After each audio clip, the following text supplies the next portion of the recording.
Et si l'aide internationale servait surtout à maintenir l'Afrique sous tutelle derrière un masque de générosité? Cette question n'est pas nouvelle, mais elle prend aujourd'hui une dimension particulière, alors que le continent africain se trouve à un tournant de son histoire. Que signifie vraiment l'aide et à qui profite-t-elle? On entend à longueur de journée que l'Afrique manque de tout: infrastructures, éducation, santé, emploi. Pourtant, la réalité est bien plus nuancée. L'Afrique est un continent dont les terres sont parmi les plus fertiles du monde, capable de nourrir non seulement sa population, mais aussi d'exporter vers d'autres continents. Les ressources minières, or, cobalt, diamants, uranium, pétrole, abondent. L'énergie solaire et hydraulique y a un potentiel immense. Et surtout, la jeunesse africaine représente plus de la moitié de la population, avec une énergie et une créativité sans égale. Malgré cela, le discours dominant continue de présenter l'Afrique comme fragile et dépendante, incapable de s'en sortir sans l'aide extérieure. Pourquoi alors une région aussi riche doit-elle attendre des promesses venues d'ailleurs, quand ses propres ressources suffiraient largement à bâtir sa prospérité? Ce paradoxe s'explique en partie par l'histoire. Pendant la période coloniale, les puissances européennes ont bâti leur richesse en extrayant les ressources africaines et en organisant les économies locales autour de leurs propres besoins. Après les indépendances, un nouveau système s'est mis en place, celui de l'aide au développement. Officiellement, il s'agissait d'aider à rattraper le retard économique, mais dans les faits, cette aide a souvent prolongé les anciennes dépendances.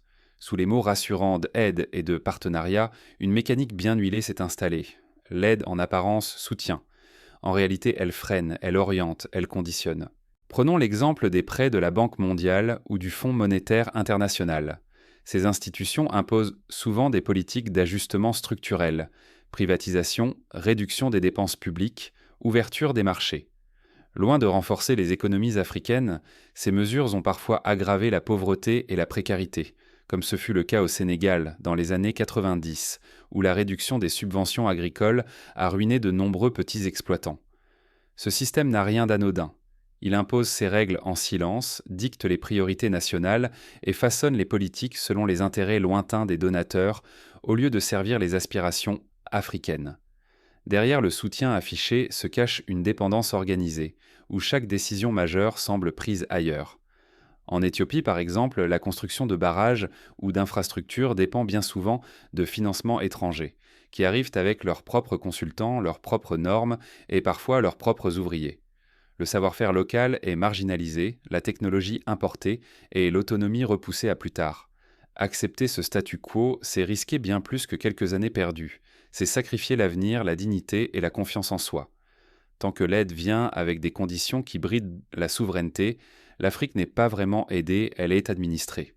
Les programmes d'aide alimentaire, par exemple, peuvent parfois détruire l'agriculture locale en inondant le marché de produits gratuits, ce qui décourage la production nationale.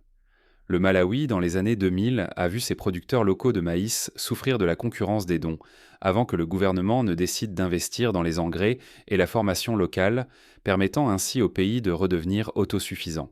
Mais pourquoi ce système tient-il si longtemps? Qu'est-ce qui rend la rupture si ardue? Pour comprendre, il faut plonger au cœur des mécanismes qui verrouillent cette dépendance. Qui profite vraiment de ce statu quo et qui y perd? Pourquoi sur un continent aussi riche doit-on encore tendre la main pour recevoir de l'aide? Cette question dérange, mais elle révèle une vérité profonde. L'Afrique n'est ni pauvre ni impuissante. Pourtant, un système mondial d'aide maintient le continent dans une position de demandeur, toujours en attente d'une réponse venue d'ailleurs. L'histoire du Ghana, autrefois surnommé le grenier à cacao, illustre bien ce phénomène. Malgré sa richesse agricole, le pays a longtemps dépendu de la fixation des prix par des marchés étrangers, rendant ses revenus incertains et renforçant la nécessité de recourir à des aides budgétaires. L'aide internationale n'arrive jamais sans contrepartie. Derrière chaque don, des conditions s'imposent, souvent en silence. Ces exigences redessinent les politiques nationales, au gré des intérêts des bailleurs, et non des besoins des citoyens. Ainsi, la voix du peuple s'efface face à celle des financeurs étrangers. Au Cameroun, par exemple, la construction d'hôpitaux a été accompagnée d'obligations d'acheter du matériel médical aux entreprises du pays donateur, ce qui a limité l'accès à des équipements parfois plus adaptés ou moins coûteux ailleurs. Peu à peu, la dépendance devient une habitude. Les gouvernements apprennent à attendre des solutions extérieures au lieu de mobiliser leurs propres ressources. On traite les symptômes, mais jamais les causes profondes. L'audace, l'innovation et la responsabilité locale s'en trouvent étouffées. Dans le domaine de l'éducation, de nombreuses initiatives locales sont abandonnées au profit de projets pilotés depuis l'étranger qui ne correspondent pas toujours aux réalités locales. Regardons le Sahel. Depuis plusieurs décennies, la gestion de la sécurité y est pilotée de l'extérieur.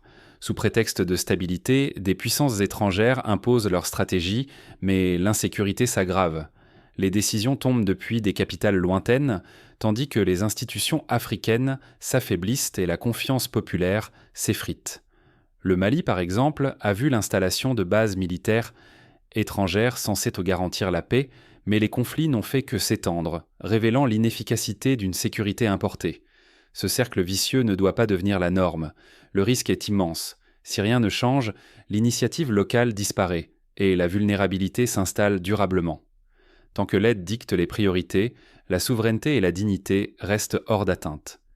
L'histoire du Rwanda, après le génocide, montre pourtant qu'une volonté politique forte peut inverser la tendance. En misant sur une planification nationale et sur la mobilisation des ressources internes, le pays a pu reconstruire ses institutions sans s'en remettre totalement à l'aide extérieure. Pour briser ce piège, il faut regarder en face les conséquences de cette dépendance. C'est ici que commence la réflexion sur la responsabilité retrouvée et la reconquête de l'autonomie.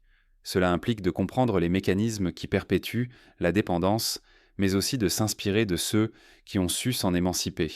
Mais comment reprendre la main sur son propre destin quand tout pousse à la soumission et à l'attente? La réponse se trouve dans le choix courageux de l'autonomie et dans l'union des forces pour la bâtir.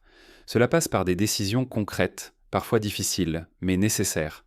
Par exemple, la Côte d'Ivoire a choisi, après la crise de 2010, de diversifier son économie, d'investir dans les infrastructures nationales et de soutenir l'agro-industrie locale, réduisant ainsi sa dépendance vis-à-vis des importations et des financements extérieurs. Quand la dépendance devient la norme, à qui profite réellement la stabilité promise? Posons la question frontalement. Si l'aide internationale garantit croissance et sécurité, comment expliquer que tant de nations riches en ressources demeurent enfermées dans la précarité? Cette dépendance n'affecte pas seulement l'économie. Elle modèle aussi la façon de penser, de gouverner, d'espérer. L'exemple du Nigeria, premier producteur de pétrole du continent, est frappant. Malgré des revenus colossaux, le pays peine à garantir à sa population des services de base, une grande partie de la richesse étant canalisée vers l'extérieur ou captée par des intérêts privés soutenus par des partenaires étrangers. Quand un État attend le feu vert de l'extérieur pour chaque décision, la responsabilité s'amenuise. La confiance nationale se délite et l'audace de choisir pour soi-même s'étiole. Ce sont des processus lents, invisibles au quotidien, mais c'est ainsi qu'une nation se voit dépossédée de son avenir. Les exemples abondent d'États africains ayant vu leurs politiques économiques ou éducatives orientées, voire dictées, par des experts étrangers, sans prise réelle sur les priorités locales. Après plusieurs décennies d'intervention, le bilan est dur à ignorer. Les promesses de stabilité et de croissance se brisent contre la réalité. Les avancées sécuritaires restent fragiles, les économies peinent à se diversifier, et malgré des plans d'aide qui se succèdent, pauvreté et insécurité persistent. On aimerait croire que ce n'est qu'une question de patience, mais la répétition du modèle est précisément ce qui l'enferme dans l'inefficacité. Au centre de ce système, une élite managériale se forme. Elle est instruite, financée et récompensée selon des critères extérieurs. Elle apprend à parler la langue des bailleurs plutôt qu'à répondre aux besoins du peuple. Cette élite transmet l'agenda d'ailleurs, sans porter le flambeau d'un changement local ni autonome. Cela se retrouve notamment dans la gestion de grandes entreprises publiques, souvent confiées à des dirigeants ayant fait carrière dans des institutions internationales et dont la priorité reste le respect des équilibres macroéconomiques, parfois au détriment de l'emploi local ou du développement rural. Remettre ce système en question comporte des risques. Toute voix dissidente affronte aussitôt la pression. Pression diplomatique, financière et surtout une pluie de récits alarmistes sur le chaos qui guetterait sans l'aide extérieure. La peur devient une arme redoutable. Sans nous, tout s'effondre. Peu à peu, beaucoup préfèrent la sécurité sous contrôle à l'incertitude de l'autodétermination. Dans les années 2000, le Zimbabwe a tenté de reprendre le contrôle de ses terres agricoles, mais a fait face à un isolement diplomatique et économique qui a fragilisé son économie. Les leçons à tirer sont nombreuses. L'autonomie doit s'accompagner de préparation, de concertation et d'un solide filet de sécurité pour les populations les plus vulnérables. Mais à quel coût? Vivre sous influence, c'est accepter de voir d'autres fixer les priorités, c'est céder sa voix et sa place dans le concert des nations. La dépendance n'est jamais neutre. Elle coûte identité, dignité et capacité d'agir en acteur véritable. Des générations entières risquent de grandir sans croire à la possibilité de décider pour elles-mêmes, se contentant d'exécuter des programmes venus d'ailleurs. Pourtant, rien n'est irréversible. Il ne s'agit plus de croire au modèle, mais d'imaginer des alternatives crédibles. Comment une nation, voire un continent, peut-il reprendre le contrôle de ses choix, ses ressources, son avenir? Pour comprendre comment inverser la tendance, il faut d'abord déconstruire les mythes qui entourent l'aide. Qu'est-ce qui empêche concrètement l'autonomie de s'installer? Parmi les idées reçues, on entend souvent que l'Afrique ne peut pas se passer de l'aide parce que ses systèmes fiscaux sont inefficaces. Pourtant, des pays comme le Botswana ont montré qu'en misant sur la transparence, la bonne gestion des ressources naturelles et l'investissement dans l'éducation, il est possible de financer la plupart des services publics sans dépendre de la charité internationale. Rompre la dépendance n'est pas une explosion de colère, mais un acte réfléchi. Ce n'est pas rejeter l'autre ni se refermer, c'est refuser une soumission masquée sous le masque de l'aide. L'autonomie véritable commence quand nous décidons que l'assistance ne sera plus le pilier de notre avenir. Prenons l'exemple de l'île Maurice, qui a choisi, dès les années 70, de diversifier son économie et de développer le tourisme, l'industrie textile et les services financiers. Résultat, une croissance stable, une réduction de la pauvreté et une capacité à négocier d'égal à égal avec ses partenaires internationaux. L'isolement n'est pas la réponse. Au contraire, la solution réside dans la coopération, mais sur des bases équitables. Un partenariat où chaque nation africaine et chaque voix de la diaspora trouve sa juste place, sans attendre l'approbation extérieure. Cette unité ne doit plus être un slogan pour les sommets officiels, mais devenir une stratégie concrète, assumée, coordonnée. Les initiatives telles que la zone de libre-échange continentale africaine, lancée en 2021, montrent la voie vers une intégration régionale capable de renforcer le marché intérieur, de créer des millions d'emplois et de favoriser l'innovation. Pour briser le cercle, il faut inventer une discipline nouvelle, établir des règles fermes, transformer ici les ressources de notre terre, investir dans les jeunes, valoriser nos savoir-faire au lieu d'exporter à bas prix pour racheter à prix d'or. La responsabilité cesse d'être un mot creux et devient une exigence quotidienne, un choix qui privilégie l'intérêt collectif sur le confort du court terme. Le succès du secteur des technologies au Kenya, avec des innovations comme M-Pesa, prouve qu'il était possible de créer de la valeur localement et d'exporter des solutions africaines au reste du monde. À mesure que la volonté de s'affranchir grandit, la pression extérieure se fait plus forte. Les critiques se durcissent, les appels à la patience se multipliant. Mais en même temps, la confiance naît. Nos sociétés découvrent qu'il est possible de marcher seules, de décider par elles-mêmes, de bâtir sur leurs propres forces. L'exemple du Maroc, qui a développé son industrie automobile et aéronautique en s'appuyant sur la formation locale et sur des partenariats équilibrés, montre que l'autonomie industrielle est à portée de main. L'indépendance authentique ne s'arrache pas par des proclamations, mais se gagne par un effort collectif, patient et transparent. Aucun bouleversement durable ne se produit sans sacrifice. Il faut accepter l'incertitude, les défis, parfois la lenteur du progrès. Mais l'enjeu est immense, retrouver la souveraineté, façonner notre destin sans laisser d'autres le gérer. Le Vietnam, autrefois dépendant de l'aide internationale, a su, en misant sur l'éducation et la production locale, s'extraire de la pauvreté en moins de 2 générations. Cela prouve qu'avec de la volonté et de l'organisation, tout est possible. Ce chemin impose discipline, organisation et acceptation lucide de la responsabilité partagée. Mais il ouvre la route à une prospérité durable, une dignité retrouvée, une influence enfin reconquise pour l'Afrique et ses enfants à travers le monde. La diaspora africaine, forte de millions de membres, apporte chaque année plus de ressources financières, d'idées et de réseaux que la plupart des programmes d'aide. Valoriser ces liens, encourager les transferts de compétences, faciliter les investissements directs, voilà des pistes concrètes pour renforcer l'autonomie. Pourtant, la route vers cette autonomie reste semée d'obstacles, d'intérêts contraires et de tentations de retour en arrière. Mais chaque pas compte et chaque choix réaffirme la volonté de ne plus subir. L'histoire du Cap-Vert, qui a misé sur la bonne gouvernance et la stabilité politique pour attirer les investissements et garantir le développement humain, montre qu'il est possible de tracer sa propre voie, même avec peu de ressources naturelles. L'indépendance ne se proclame pas, Elle se construit au quotidien, loin des projecteurs. Les slogans se dissipent vite.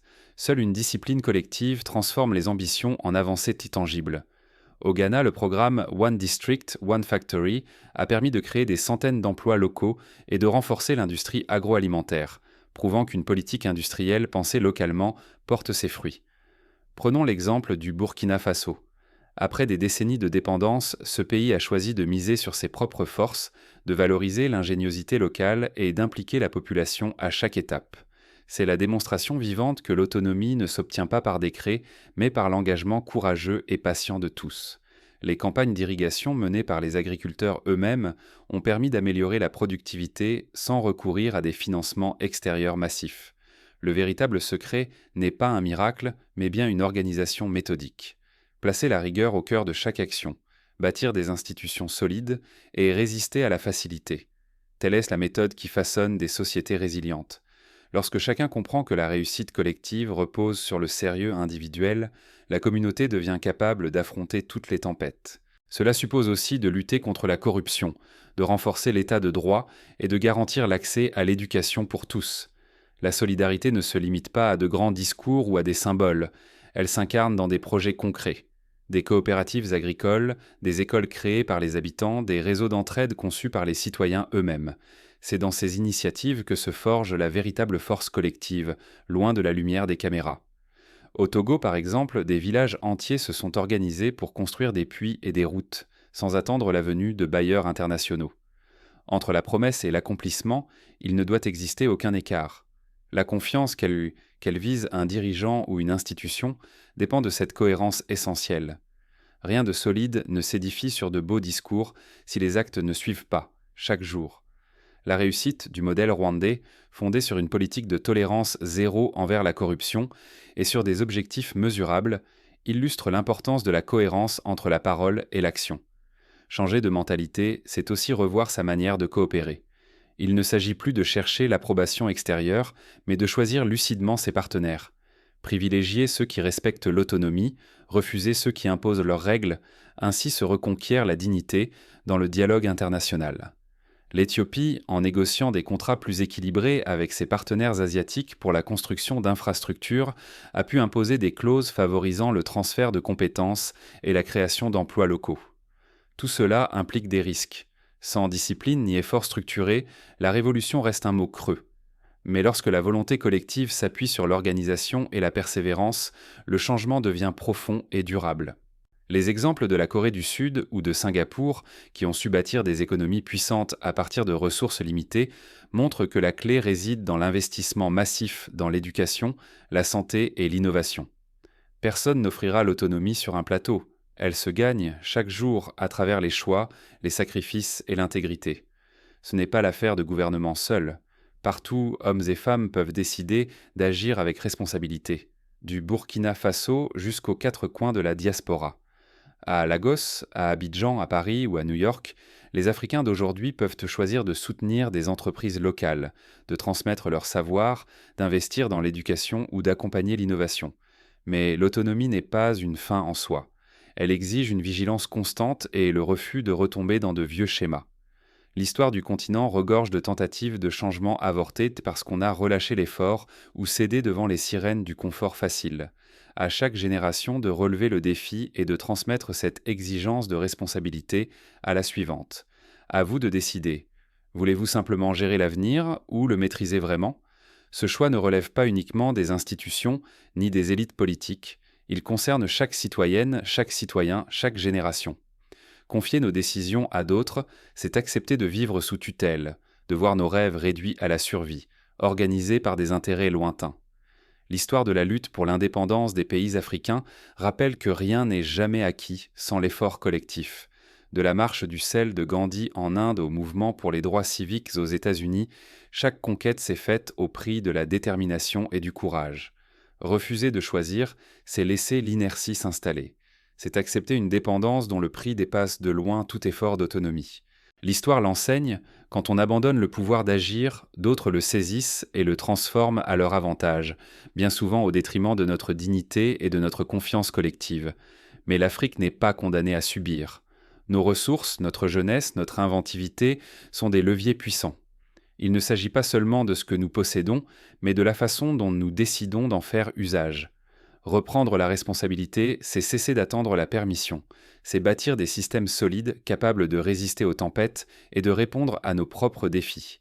Cela passe par la formation de leaders intègres, par l'engagement de la société civile, par la création d'entreprises innovantes et par la valorisation des savoirs traditionnels. Ce chemin demande du courage, de la patience, parfois même du renoncement au confort facile. Mais préférer la survie administrée à l'autonomie, c'est abandonner la possibilité de grandir, d'innover, d'influencer le monde selon nos propres termes.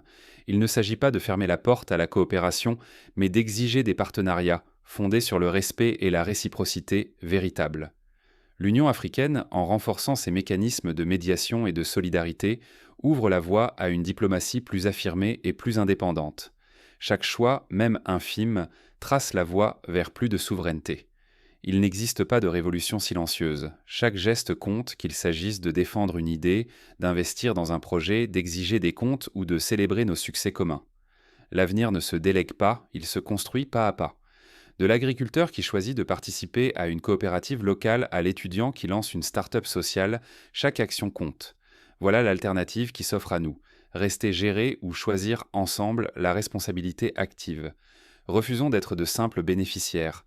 Devenons enfin les architectes de notre propre